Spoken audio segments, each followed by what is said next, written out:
A cell door slammed shut, iron on iron, echoing down a corridor at Charlestown State Prison, Massachusetts. Most people will tell you this is the sound of a man being broken. They are wrong. For Malcolm Little, this sound was the opening of a laboratory.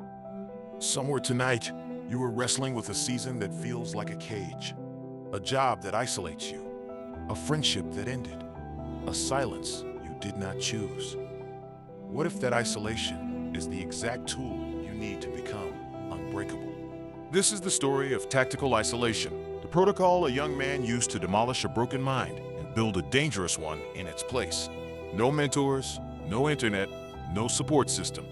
Just a mind, a room, and a decision most people never make. Malcolm X built an intellect so precise that the most powerful institutions in America feared his voice more than his fists. He did it by choosing solitude again and again, at every collapse, until isolation stopped being punishment and became his weapon of choice. Before he was a minister, before he was a name that made presidents nervous, he was a boy in Lansing, Michigan, watching the world teach him a lesson he refused to accept. Brilliant minds like his were not meant to dream big.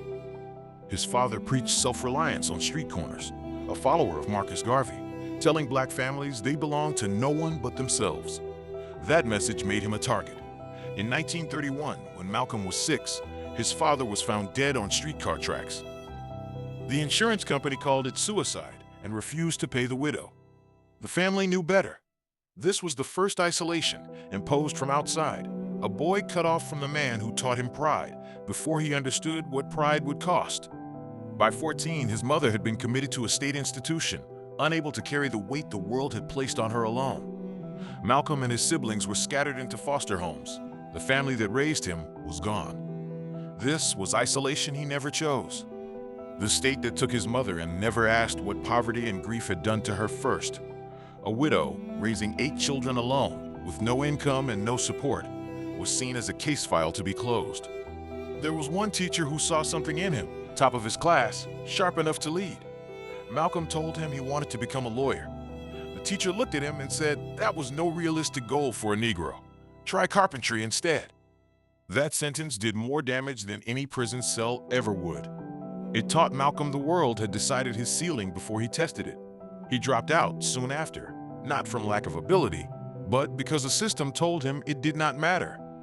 He drifted to Boston, then Harlem, building a life as Detroit Red, a hustler moving through numbers running, narcotics, and burglary. It looked like freedom, but was the opposite, a mind avoiding itself, drowning its intelligence in noise so it never had to sit still. In 1946, at 20 years old, Malcolm was arrested for burglary and sentenced to 8 to 10 years. The world called it the end of a wasted life. History would prove it the beginning of something the world was not prepared to meet. Inside Charlestown, then transferred to Norfolk Prison Colony, Malcolm encountered a fellow inmate named John Elton Bembry, a man who spoke with a precision and confidence Malcolm had never witnessed. Bembry commanded respect not with his fists, but with his vocabulary. Bembry never raised his voice and never needed to. Other inmates, hardened men who feared nothing, fell silent when he spoke, not from intimidation, but from respect for a mind that outworked everyone in the room, including the guards. For the first time, Malcolm understood the chains holding him were not just steel bars. They were the limits of his own language, the limits of a mind trained to feel small. He made a decision most men never make. He chose further isolation. Instead of the yard, he stayed in his cell. He requested books from the prison library on every subject available. He wrote later he had never been so truly free, because for the first time, nobody was choosing his focus for him. Frustrated that his letters could not carry the weight of his thoughts, he took a dictionary and began copying it word by word from the first page to the last. Not to memorize words, to rebuild the architecture of how he thought. This is the pivot point of the story. Isolation that once happened to him became a tool he pointed at himself on purpose. He understood something most people never learn. You cannot think a new thought inside the room that built the old one. During this period, he encountered the teachings of the Nation of Islam through letters from his siblings, a framework that gave his rage a structure and his mind a mission. In 1952, Malcolm Little walked out of prison, and Malcolm X walked into the world. He rose fast inside the nation, becoming its most electric voice, a minister who could take a street corner crowd from silence to fury in a single sentence. Reporters called him the angriest man in America. They missed the discipline underneath the anger.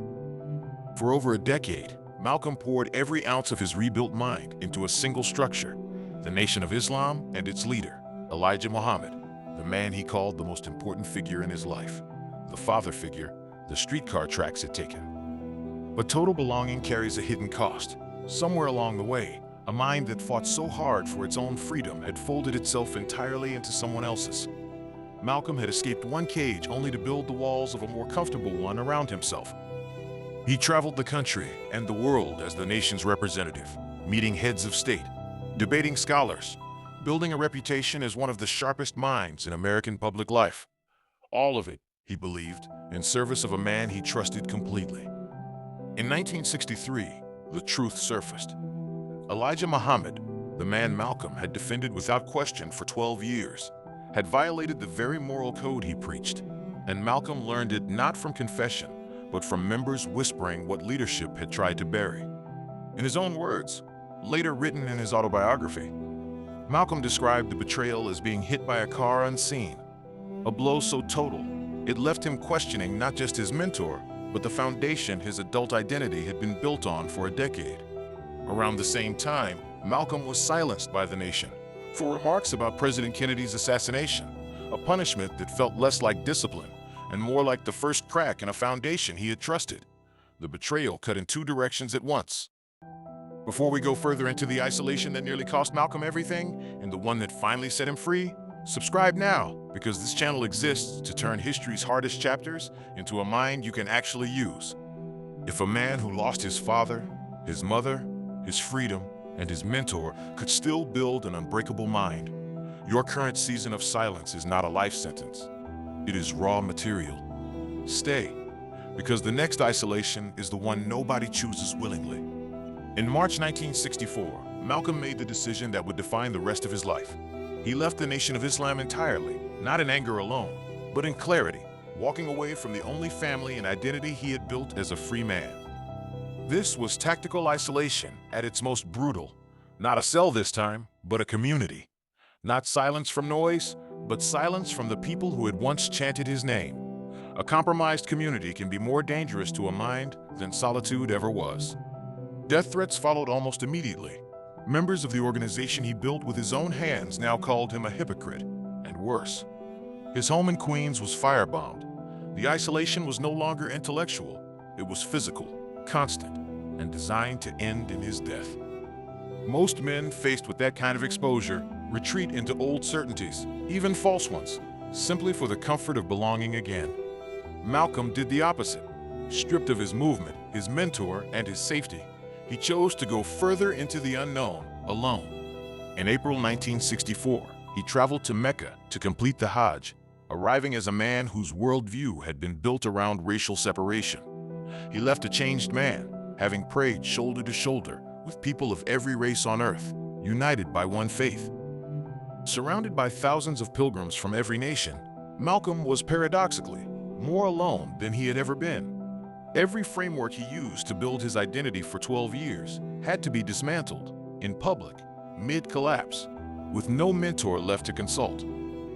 He wrote letters home, describing a spiritual experience that shattered his previous convictions about race in America. This was not comfortable growth. This was a man forced to admit, at 39, that the architecture he built his life on needed to fall. He described watching people of every shade of skin, blue-eyed blondes to jet-black Africans, praying as equals, sharing meals as equals, addressing each other as brothers without hierarchy. A sight his previous framework had told him was structurally impossible. He returned to America as Hajj Malik El Shabazz, a name representing not a rebrand, but a genuine reconstruction. The isolation of Mecca had done what no prison cell or dictionary ever fully could.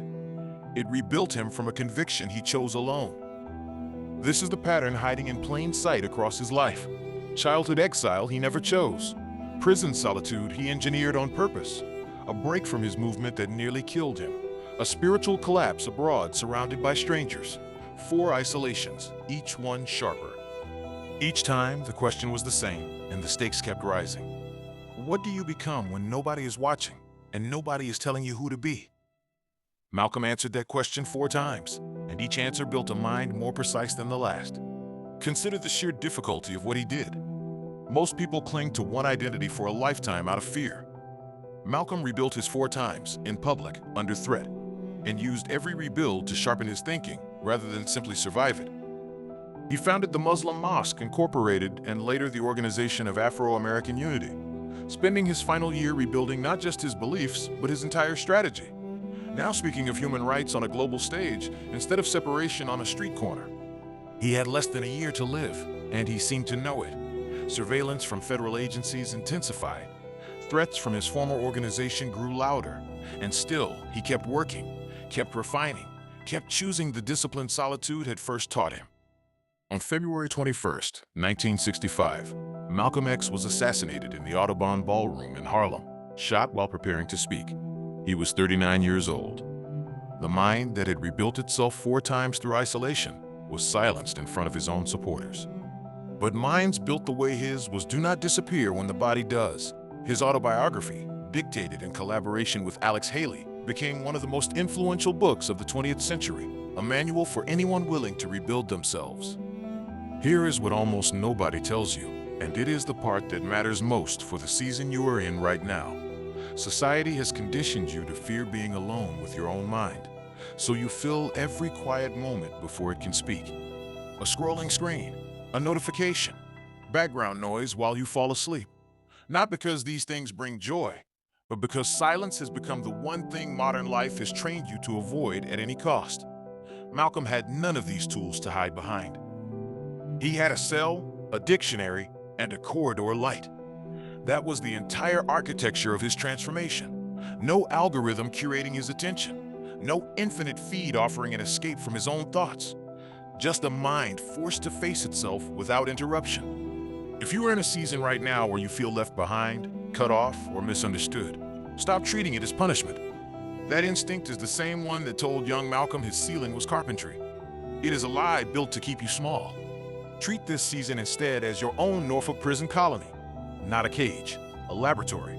The question is not whether the isolation will end, it will. The question is what you build inside it while nobody else is choosing your focus for you. Start by starving the noise. Malcolm did not have a choice about the absence of distraction, but you do.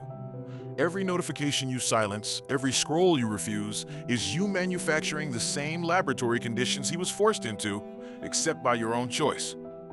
Then rebuild your vocabulary. Not just of words, but of thought. Precision of language is precision of mind.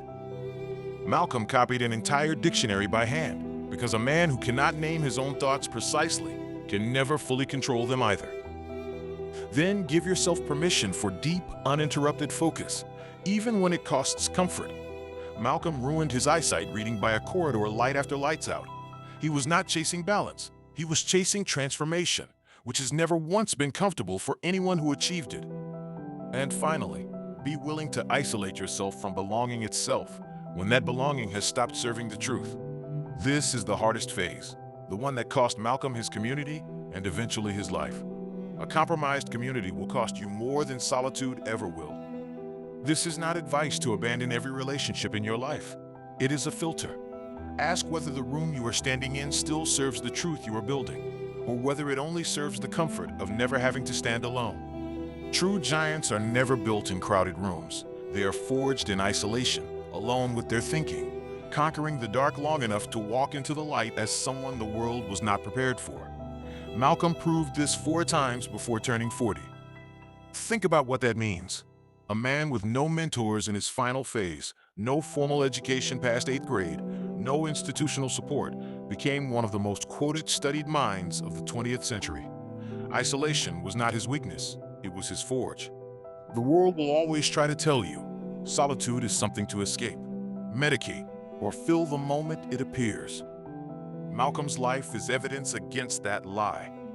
Solitude, used with intention, is the closest thing to a superpower an ordinary mind can hold. So the next time your season goes quiet, the next time a friendship ends, a room empties, or a plan collapses and leaves you alone with your thoughts, remember the cell at Charlestown. Remember, the door slamming shut was not the end of a story. It was the opening line of one of the most consequential intellectual transformations in American history.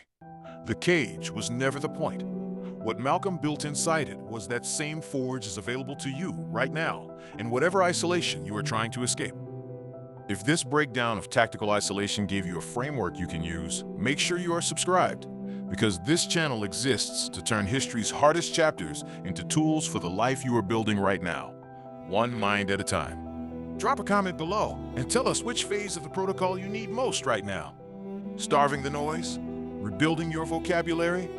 Deep, uninterrupted focus? Or the hardest one, walking away from belonging that no longer serves the truth? Name it and commit. Because the truth Malcolm X proved with his own life is simple, and it is not comfortable. Nobody is coming to hand you an unbreakable mind. It has to be forged alone, in the exact isolation you have spent your life trying to avoid.